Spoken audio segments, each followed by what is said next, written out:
Thank you, Chair, and thank you, Secretary, for being here today. You mentioned earlier a statement I hope is accurate, that everyone in this room is committed to protecting the most vulnerable, and by which obviously in your portfolio it's children. So would that be fair that your portfolio as the Secretary of State for Children and Youth is about the well-being of children and youth in Canada? Yes. Okay. That wasn't a trick question. I appreciate your candor on that and giving a simple answer. I'm assuming are aware that a few weeks ago, the Supreme Court of Canada ruled that a mandatory minimum sentence for someone convicted of possessing and sharing child sexual exploitation and abuse material was cruel and unusual punishment, that a mandatory minimum sentence of even just 1 year. Now, the cases that led to this, in one of them, a gentleman from Quebec who had 317 images of children constituting what the court called child pornography. Of those images, 90% were, and I'm quoting the court decision, of young girls between 3 and 6 years of age, some showing victims being subjected to acts of penetration and sodomy committed by adults and minors. The other case involved another man, also from Quebec, who had 531 images, 274 videos of children from 5 to 10 years of age being subjected to sexual abuse, such as fellatio and vaginal and anal penetration by adults. And I do not enjoy reading those words. I know no one in this room enjoys hearing them. Do you believe that a mandatory minimum sentence of 1 year is cruel and unusual punishment? Point of order, Mr. Chair. Yes. Mr. Chair, is this within the bounds of the committee and certainly within the Secretary of State's portfolio? I think the member opposite would be on the same point of order, Mr. Chair. In her very first response, the Secretary of State said her role is... Mr. Lawton, it is outside of the matter currently before the committee. Chair, no, Chair, point on of that order, point, I'll challenge the Chair on that. Okay.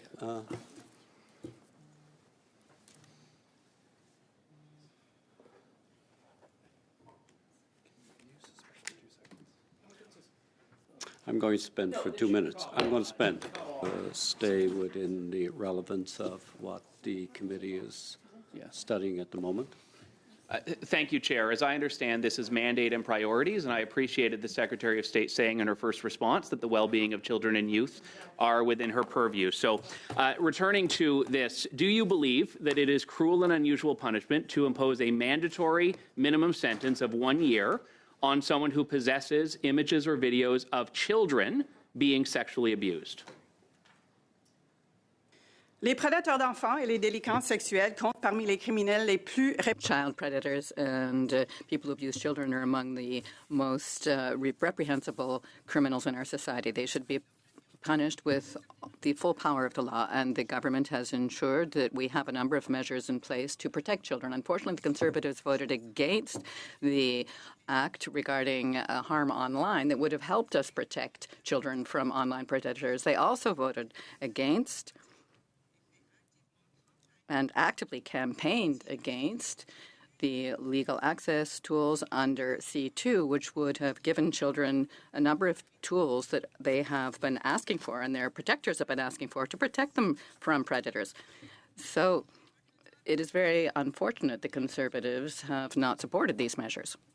Odd that your Liberal colleagues think this is outside of your mandate, but you had a pre-scripted answer there. I will ask a very simple question. Do you believe it is cruel and unusual punishment to impose a mandatory minimum sentence of 1 year on someone who preys on and re-victimizes children by consuming child sexual exploitation and abuse material? Yes or no? J'appuie les lois et la législation que notre gouvernement met de devant pour protéger. I support the legislation and laws that our government has set out to protect children. I encourage all members of Parliament to support this legislation that will protect children, and we will have a chance in the chamber and to discuss this in the weeks to come. Do you believe that a 1 year sentence, which, by the way, in the original cases that I described, that sentence was not even given. One of the offenders was given 90 days of intermittent sentence by the court. And then later on, it was beefed up to a 1-year sentence. And this is what the Supreme Court now has said is cruel and unusual punishment. Do you think that these people should be getting house arrest and weekend sentences when they traumatize children?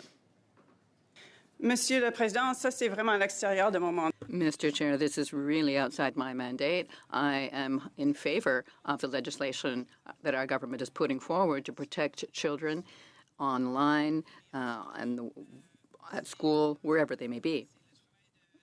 But at this point, this is Minister Fraser's purview. He is in charge of moving this forward, and it is up to all MPs to support the work for our children. Is your view that what happens to children and youth in this country has no bearing on your role so long as the government gives them a sandwich at school? Mon opinion, c'est qu'on a des lois qui sont présentées. My opinion is that we have legislation being introduced in the House of Commons, and you will be able to vote in favor of them in the coming weeks. Several elements of legislation, and Minister Fraser will be happy to answer any questions. Church.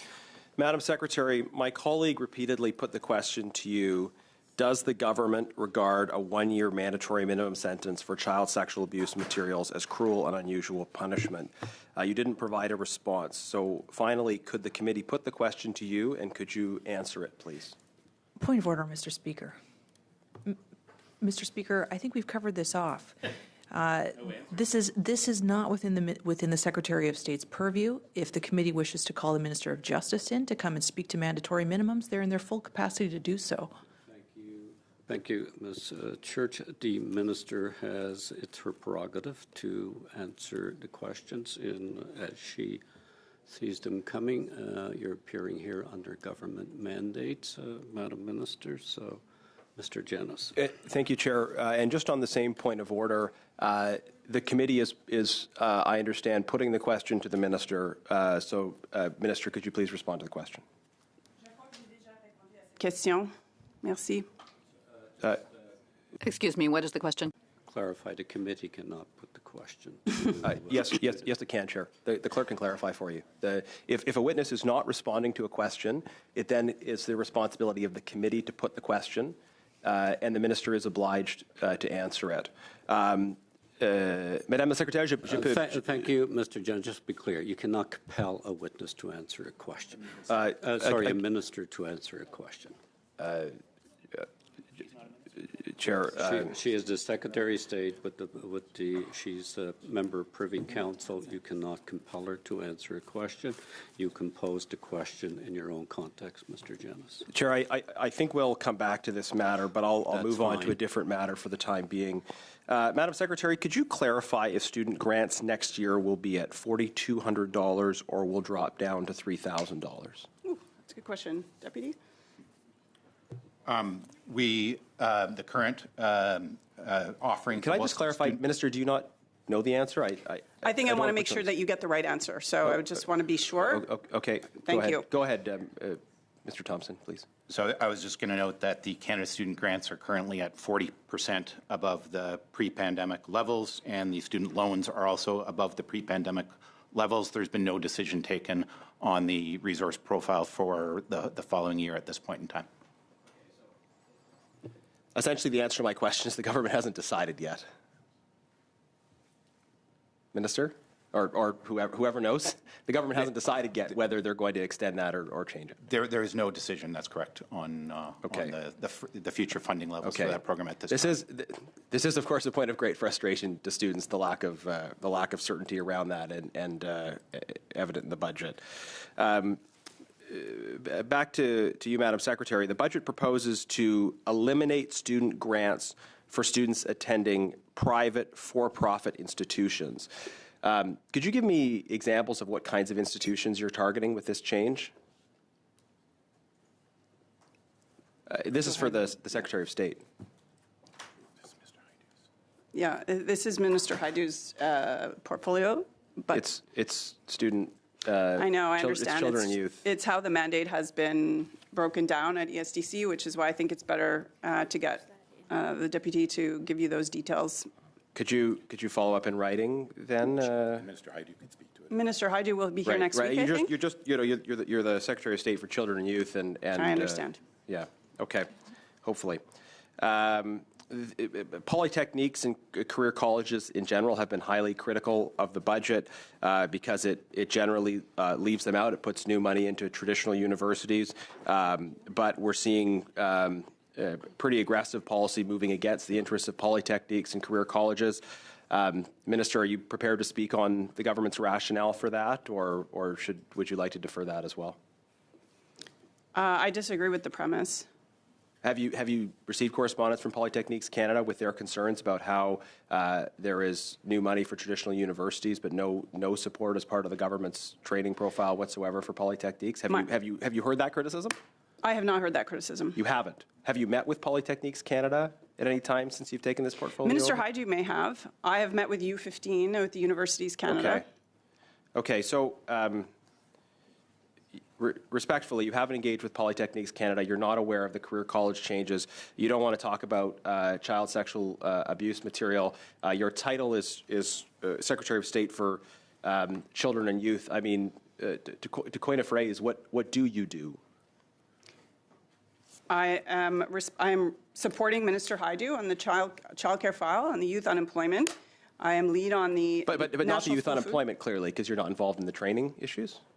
I support Minister Haidu on these files as a Secretary of State.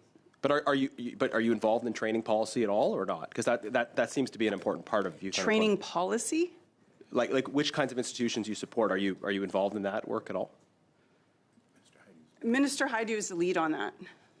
Okay. You can ask her next week. I think she's here. Minister, Madam Secretary, we've heard a lot about how the government's immigration and credential recognition failures have contributed to youth unemployment, driving intensifying competition for entry-level positions.